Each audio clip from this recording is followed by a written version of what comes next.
सभी को जय हिंद दोस्तों, आप सभी का हार्दिक स्वागत है जय हिंद रिएक्शंस पे। आशा करता हूँ कि आप सभी लोग बहुत अच्छे होंगे।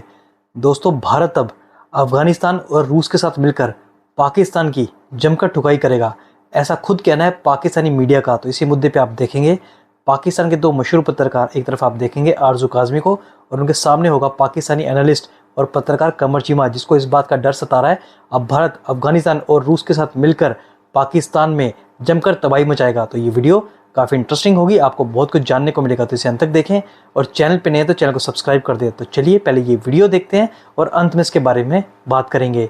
जय हिंद, जय भारत। मैडम ये बताएं कि तालिबान अब भारत के साथ मिलके पाकिस्तान के खिलाफ महाज खोल रहे हैं। पहले आपने देखा कि हफ्ते हफ्ते तालिबान के जो मिनिस्टर हैं वो इंडिया जाके ठहरते हैं, पूरा पूरा हफ्ता 6-6 7-7 दिन जाके रहते हैं, उनको रखा जाता है वहाँ।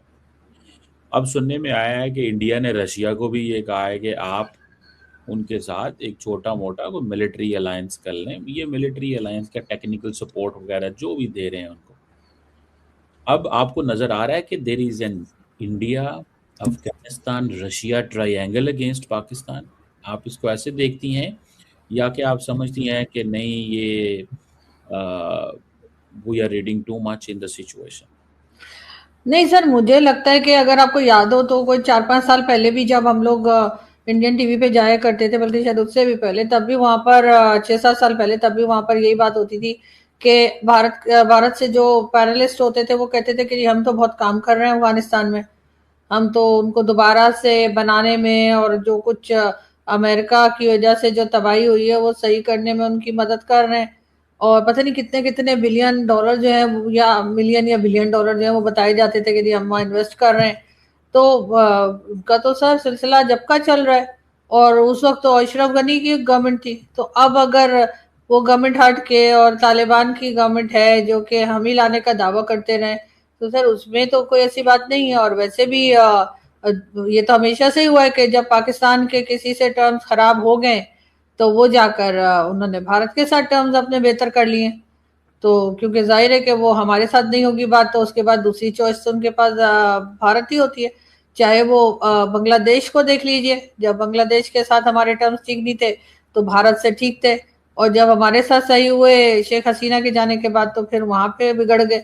यही अफगानिस्तान में हो रहा है। लेकिन हमने अगर अपनी ये जिद ना बना के रखी हो कि जी आपने भारत से बात नहीं करनी है, जो हम पहले सोच रहे थे कि शायद अफगानिस्तान हमारी मर्जी से चलेगा और हम उन्हें जो कहेंगे वो वही करेंगे, हमसे बहुत छोटी कंट्री है, इनकी तो गवर्नमेंट भी हमला, इस तरह की कई बातें होती थी, तो शायद हमें ये प्रॉब्लम ना फेस करनी पड़ती लेकिन मैडम हमारे हम तो टर्म। भारत से बात करना चाहते हैं, भारत जो है वो हमारे दुश्मनों से बात करना चाहता है और हमारे ऊपर हमले कर देता है। तो इसमें क्या किया जाना चाहिए कि जो अ, ये इस मसले को कैसे हल करें कि हम बात करना चाहते हैं, वो कहते हैं नहीं हमने बात नहीं करनी, इसको कैसे हल करें? और उल्टा वो किससे तालिबान। किससे बात करना चाहते हैं?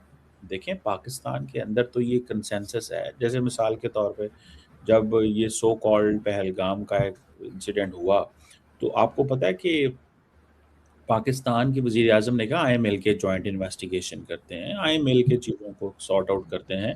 और दहशतगर्दी देखें कॉमन प्रॉब्लम है इस खित्ते का, तो आए इसको मिल के कर लेते हैं।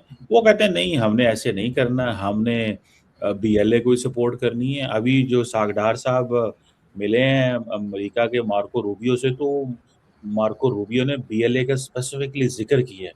तो कई लोगों को ये भी कहना है कि ये इंडिया को भी वार्निंग दी जा रही है कि पाकिस्तान को डिस्टर्ब ना करें, ये बहुत हो गया, मतलब आपने यहाँ पे चीज़ें बहुत कर ली, अब पाकिस्तान को ये ना करें।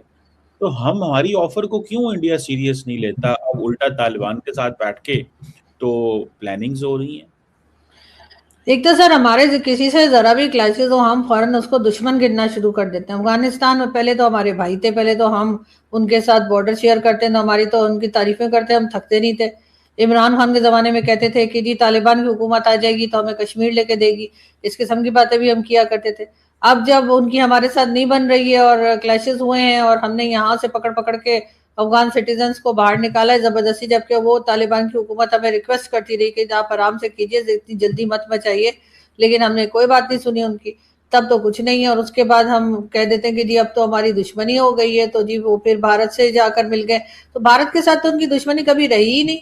कोई ऐसा टाइम था कि जब अफगानिस्तान की भारत से दुश्मनी रही हो और हमारे साथ दोस्ती रही हो, और फिर उसके बाद हमारे साथ दुश्मनी हो गई और उनके साथ कुछ और हुआ? सर उनके साथ तो हमेशा से उनके एक ही जैसे टर्म्स थे, जैसे रिलेशंस पहले थे वैसे ही आज हैं। पहले भी वो साथ में काम कर रहे थे, आज भी वो साथ में काम कर रहे हैं। और चाबहार पोर्ट और क्या क्या, और बाकी उससे पहले जैसे मैंने कहा कि वो तो पहले भी कह रहे थे कि जी हम उनको तो जो तबाही हुई है अफगानिस्तान में 20 साल जो अमेरिका अटैक करता रहा हमारी मदद से, क्योंकि कैसे हम ही बेसिस दे रहे थे ना, जिसको हमारे यहाँ के एक दो रिटायर्ड फौजियों ने तो ये तक कहा कि जी हम फ्री में तो जगह नहीं दे सकते थे, तो ऐसी क्या हो गया, क्या गलती हो गई हमसे? तो बात सारी ये कि उसके ऊपर भी वो पहले भी काम कर रहे थे और अभी भी कर रहे हैं।